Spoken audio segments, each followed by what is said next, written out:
Hi hello ನಮಸ್ಕಾರ ಕರ್ನಾಟಕ. ಪುನೀತ್ ಕನ್ನಡಿಗ 06 YouTube ಚಾನಲ್ಗೆ ಸ್ವಾಗತ ಸುಸ್ವಾಗತ. ನಾನಿವತ್ತು ಕೈದಾಳ ಅನ್ನುವ ಹೆಸರು ಹೇಗೆ ಬಂತು ಮತ್ತು ಅಮರಶಿಲ್ಪಿ ಜಕಣಾಚಾರಿ ತನ್ನ ಕೈಯನ್ನ ಕತ್ತರಿಸಿಕೊಂಡಿದ್ದು ಏಕೆ ಎನ್ನುವಂತಹ ಸಂಪೂರ್ಣ ವಿಡಿಯೋವನ್ನ ತಿಳಿಸ್ತೇನೆ. ಈ ವಿಡಿಯೋ ಇಷ್ಟ ಆದ್ರೆ ಒಂದು ಲೈಕ್ ಕೊಟ್ಟು ಹಾಗೆ ನಮ್ಮ ಚಾನಲ್ ಅನ್ನ ಸಬ್ಸ್ಕ್ರೈಬ್ ಮಾಡ್ಕೊಳ್ಳಿ. ಐತಿಹಾಸಿಕ ಕೈದಾಳ ಗ್ರಾಮಕ್ಕೆ ನೀವು ಹೋಗುವಾಗ ಗೂಳೂರಿನ ಇತಿಹಾಸ ಪ್ರಸಿದ್ಧ ಗಣೇಶನ ದೇವಾಲಯ ಕೂಡ ಸಿಗುತ್ತೆ. ಈ ದೇವಾಲಯವನ್ನ ಮಿಸ್ ಮಾಡದೆ ನೋಡ್ಕೊಂಡು ಬನ್ನಿ.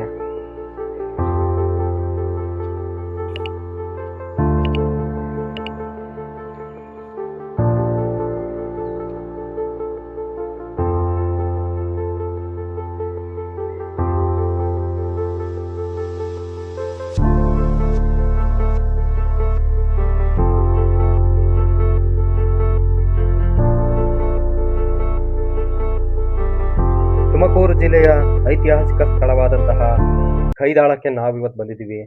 ಇದು ಸುಮಾರು ಕ್ರಿಸ್ತಶಕ 1150 ಹೊಯ್ಸಳರ 1ನೇ ನರಸಿಂಹನ ಸಾಮಂತನಾಗಿದ್ದ ಬಾಚಿದೇವನ ಕಾಲದಲ್ಲಿ ಈ ಚೆನ್ನಕೇಶವ ದೇವಾಲಯನ ನಿರ್ಮಾಣ ಮಾಡ್ತಾರೆ. ಈ ದೇವಾಲಯವು ದ್ರಾವಿಡ ಹಾಗೂ ಹೊಯ್ಸಳ ಶೈಲಿಯಲ್ಲಿ ನಿರ್ಮಾಣವಾಗಿರುವ ವಿಶೇಷ ದೇವಸ್ಥಾನ ಕೂಡ ಆಗಿದೆ. ಕಾರಣ ಅಮರಶಿಲ್ಪಿ ಜಕಣಾಚಾರಿ ನಿರ್ಮಿಸಿದ ಕೊನೆಯ ದೇವಾಲಯ ಕೂಡ ಆಗಿದೆ. ಬೇಲೂರಿನಲ್ಲಿ ಚೆನ್ನಕೇಶವನ ದೇವಾಲಯವನ್ನು ನಿರ್ಮಾಣ ಮಾಡುವ ಸಂದರ್ಭದಲ್ಲಿ ಓರ್ವ ಯುವಕ ಬಂದು ಈ ದೇವಾಲಯದ ವಿಗ್ರಹದಲ್ಲಿ ಲೋಪವಿದೆ ಅಂತ ಹೇಳ್ತಾನೆ. ಆಗ ಅಮರಶಿಲ್ಪಿ ಜಕಣಾಚಾರಿಯು ಕೋಪಗೊಂಡು ದೋಷವನ್ನು ತೋರಿಸಿದರೆ ನನ್ನ ಕೈಯನ್ನು ಕತ್ತರಿಸಿಕೊಳ್ಳುವೆನೆಂದು ಆ ಯುವಕನಿಗೆ ಸವಾಲಾಗ್ತಾರೆ. ಆಗ ಆ ಯುವಕ ಉಳಿಯನ್ನು ಹಿಡಿದು ಆ ವಿಗ್ರಹದ ಹೊಟ್ಟೆಯ ಭಾಗಕ್ಕೆ ಹೊಡಿತಾನೆ. ಹೊಡೆದಾಗ ಅದರಲ್ಲಿ ಒಂದು ಕಪ್ಪೆ ಮರಳು ನೀರು ಹೊರಬರುತ್ತೆ.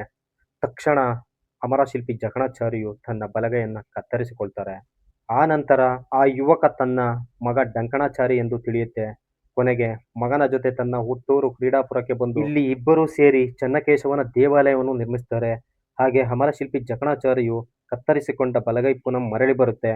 ಆದ್ದರಿಂದ ಹಿಂದೆ ಕ್ರೀಡಾಪುರವೆಂದು ಕರೆಯುತ್ತಿದ್ದ ಈ ಊರಿಗೆ ಕೈದಾಳ ಎಂಬ ಹೆಸರು ಕೂಡ ಬರುತ್ತೆ.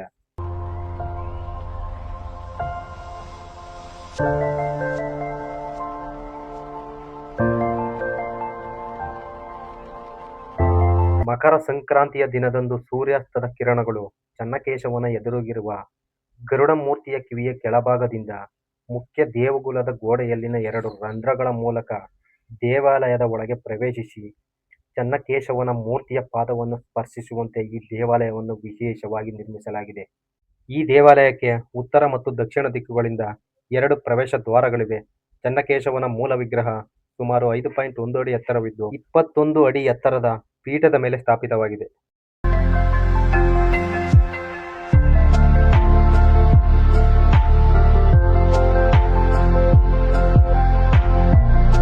ಸಾವಿರದ 1749 ಹೈದರಾಬಾದಿನ ನಿಜಾಮ ನಾಸಿರ್ ಜಂಗನ ಅತ್ಯಂತ ದಾಳಿಗೆ ನಲುಗಿ ಹೋದ ಯೋಧರ ನೆನಪಿಗೆ ಹಾಕಿದಂತಹ ವೀರಗಲ್ಲುಗಳಿವು. ನೋಡ್ತಾ ಇರ್ಬೋದು ನೀವು.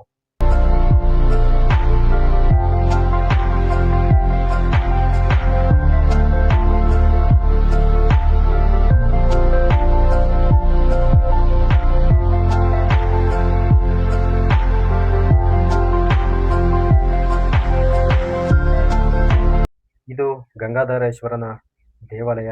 ಈ ಗಂಗಾಧರೇಶ್ವರನ ದೇವಾಲಯವು ದ್ರಾವಿಡ ಶೈಲಿಗೆ ಸೇರಿದ್ದಾಗಿದೆ. ಇದರ ನವರಂಗದಲ್ಲಿ ಹೊಯ್ಸಳ ಶೈಲಿಯಲ್ಲಿ ಕೆತ್ತಲಾದ ಕಂಬಗಳು ಸಹ ಇದ್ದಾವೆ. ಈ ದೇವಸ್ಥಾನದಲ್ಲಿ 1.25 ವರ್ಷಗಳಷ್ಟು ಹಿಂದಿನ ಶಾಸನ. ಇದನ್ನು ಕಲ್ಲಿನ ಮೇಲೆ ಹಳೆಗನ್ನಡ ಲಿಪಿಯಲ್ಲಿ ಕೆತ್ತಲಾಗಿದೆ. ಈ ಹಳೆಗನ್ನಡ ಲಿಪಿಯನ್ನು 1150ರಲ್ಲಿ ಗುಳೆ ಬಾಚಿ ಹಾಕಿದಂತಹ 2 ಶಾಸನಗಳಿವೆ.